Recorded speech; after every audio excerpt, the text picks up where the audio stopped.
message seemed to be delivered after the 2-0 goal. Canucks taking over the hockey game, although Phoenix still had chances there. But, boy, you know, when you look back over the course of the season, there are a handful of goals that are going to stick out in terms of being significant goals for the Vancouver Canucks. And I think want to win this hockey game. I think you look at that Christian Ehrhoff goal as one that might be able to turn the Canucks back in the right direction here after the losses in Buffalo, Pittsburgh, and last night against Chicago, when it wasn't looking like they had a chance in this hockey game. They needed that goal. Boy, did they need that goal. And Christian Ehrhoff, a guy who was overdue and then some, scored in 2 of the first 3 games, hadn't scored since, but posted in. And I like a lot of what the Canucks did on that play. Like, you know, the guys in front of the net, Alex Burrows running traffic in front, Kessler down low. They get the puck back to the point, and Mason Raymond getting an assist. He needs something to get going his way as well. And Christian Ehrhoff able to find the back of the net. And, you know, it's not the top 8 guys tonight that are getting the job done. We talked about Peter Schaefer in the first period. I thought he had done a nice job. We talked about Tanner Glass. And we talked about Tanner Glass as well. And they hook up. And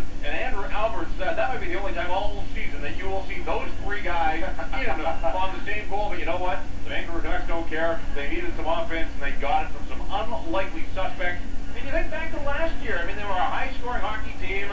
The top-end guys certainly carried the load, but they got goals from some of those other guys. Yannick Hansen had 9 a season ago. Rick Rippon had 4. You know, from time to time, you need the Tanner Glasses of the world to chip in. We saw him score in Ottawa and showed some finish there. I mean, that was a pretty play. It was a very pretty play. You're right about the Ehrhoff thing, too. There was a tangible sigh of relief. I mean, from every corner of the building, from the management, from the players' bench, you just sensed that was a weight off of their shoulders. The timing of the goal, the fact that Ehrhoff scored it, everything about that goal was a big sigh of relief for the Vancouver Canucks. And they fight their way back to a 2-2 tie, but they're only resetting it. I mean, this game could very well still be 2-2 in 20 more minutes of hockey when we talk. That's the kind of games the Phoenix Coyotes play. Where are the penalties in this game? and I mean that truly in terms of the infraction. I don't think the refs are missing anything. It's a pretty tidy game right now. I was so looking forward to seeing the 24th best penalty kill in the National Hockey League. Well, hasn't happened yet. I mean, if you're the Vancouver Canucks, you have to believe that at some point, you know, law of averages will tell you that you're going to get a break your way. That said, you know, you got to do the things to draw the penalties. Yeah. I thought I've seen a couple of both ways to let go, and that's fine. I have no problems with the officials letting them play hockey. I go back to just moments before the Tanner Glass goal, though. Shane Doan back in the lineup for the Phoenix Coyotes. Gets a step behind the Canucks bench. Manning Malhotra, pretty good work on the back check there. Yeah. You know, you could see that he didn't want to take a penalty there, and he's reaching around, but he didn't want to put the big grab on Shane Doan. It was a load to haul down. And I'm not sure if it's Malhotra on the back check or if Doan just lost the handle, but, you know, pretty good scoring chance for the Coyotes to reestablish that 2-goal lead instead of being 3-1. Canucks come back down the ice and tie things up. Yeah, as long as you, I find on those back checks on a breakaway, as long as you stay on one side and you're not do-side-doing on either side of the guy, and you can, if you're concentrating on the one side, generally you can control your stick a little bit better. And you know what, we've seen that.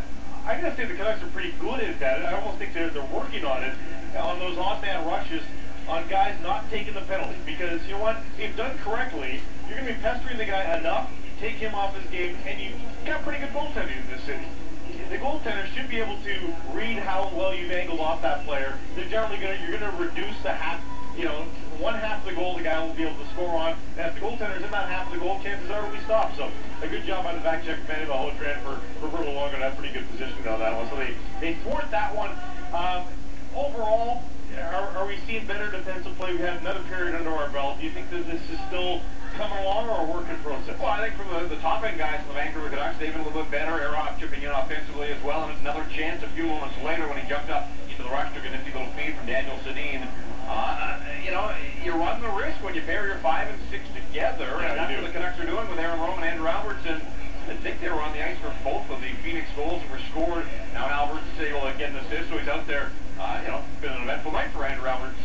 He's on the ice, things are happening here at Rogers Arena, but you know, that's the risk you run when you put those guys together and rather try to slot guys in and try and, you know, maybe hide them, if you will, in your lineup. And Phoenix Coyotes able to capitalize. And I'm not just suggesting that the goals that the Coyotes have scored tonight have really been the fault of either one of those guys, but we also saw in the first story when Wolski got in between those two and had to be hauled down there in Rome, taking one of the 2 penalties in this hockey game. So it'll be interesting to see how the Vancouver Canucks handle the defensemen in the third period of a tied hockey game. They've throttled back a little bit on Alexander Edler's minutes in this hockey game.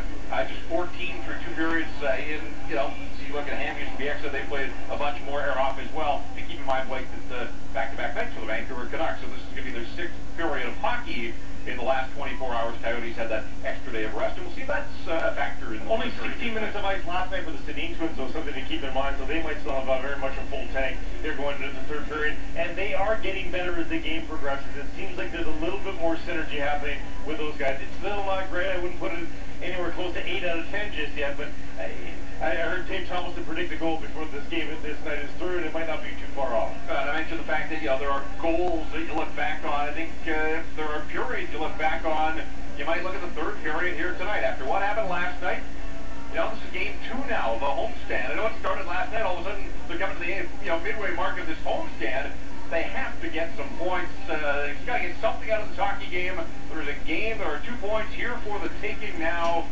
They got to bear down. They know that they get tomorrow off. They don't play again until Wednesday, so there's absolutely no reason that they can't leave it out there on the ice. This is a big period for the Vancouver Canucks. I'm curious to see if they can grab this game by the scruff of the neck. I told Tyler Green last night on the post-game show, this was off the air, I said, they're going to bounce back tomorrow. Not like the Blackhawks did, but they'll win 3-2 tomorrow. That prediction's still alive and well. It's different at the Wireless Wave in-game inbox. Darius writes in, how dare the Canucks not be leading 6-0 after the first period? They had some chances, and when they finished one, the floodgates could open.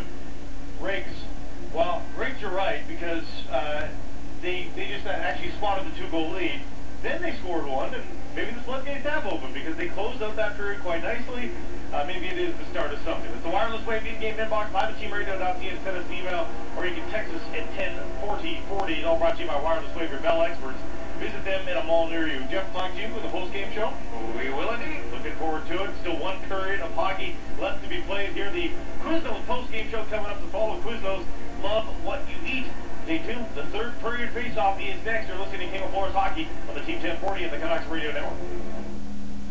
No one can help you like we can. We know what you're going through. And no one will be there like we will. 'Cause we're all homeowners too. Whatever the chart, we've been there before.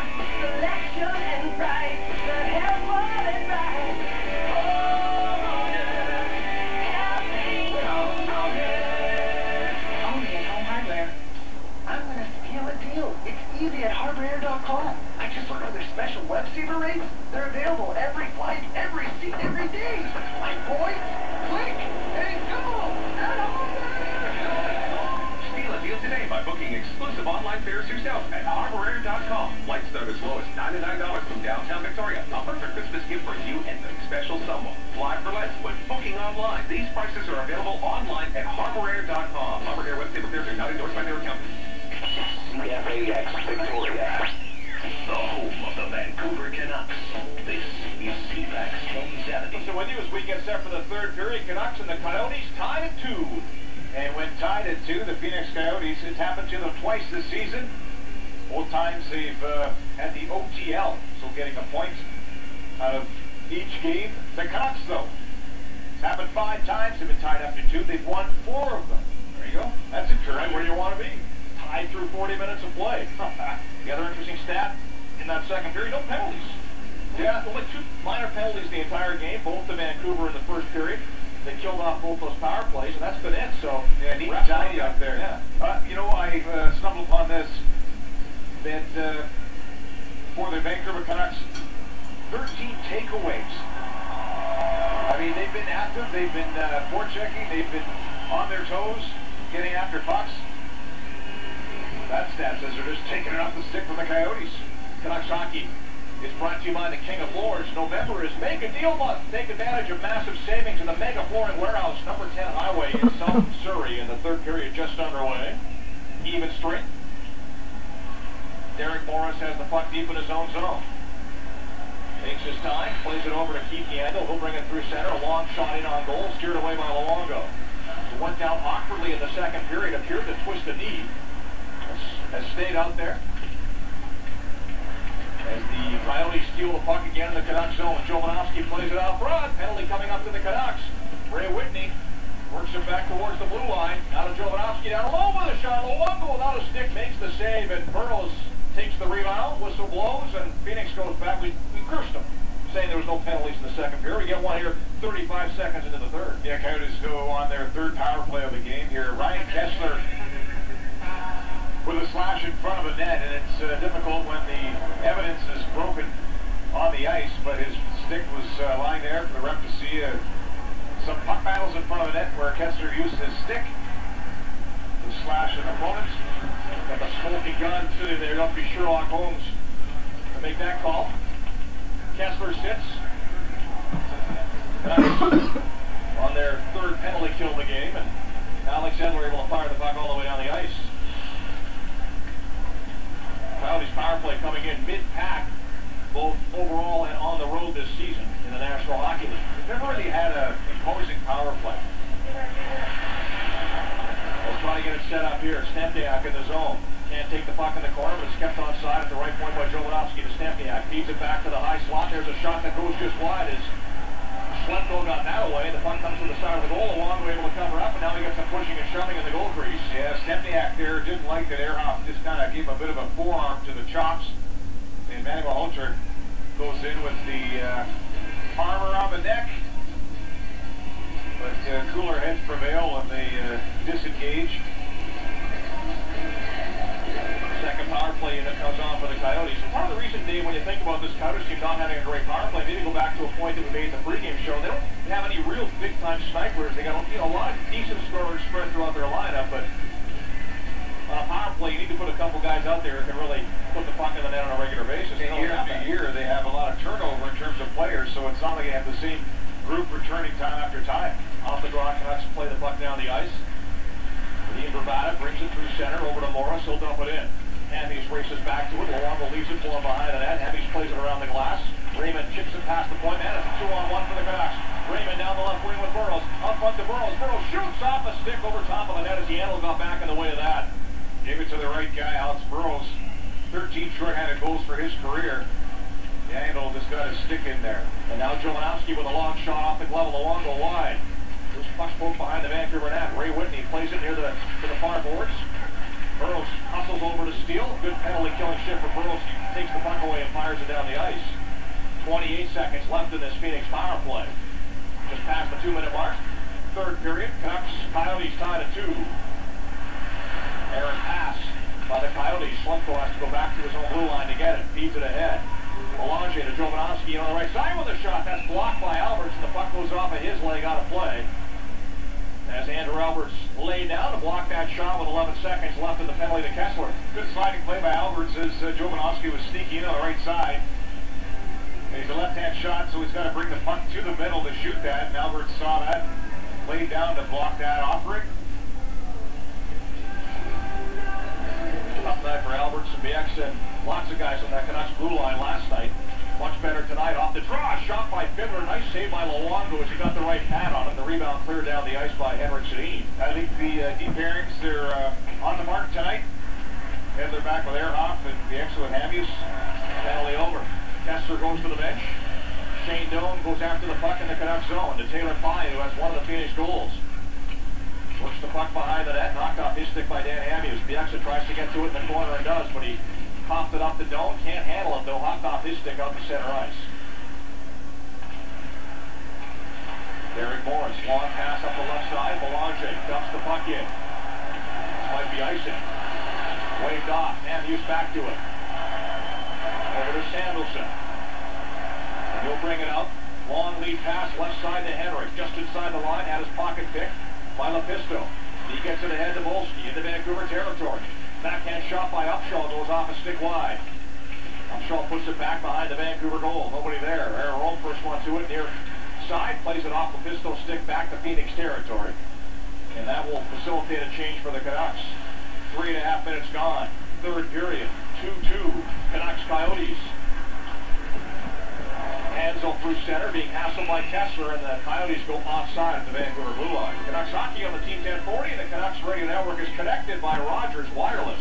A lot of talk about the Manitoba Moose coming to Abbotsford on the 26th and 27th of this month, next week, basically. And the play of Cody Hodgson lately. 13 points tied for the team lead. They with Sergei Shirokov. They play on a line together.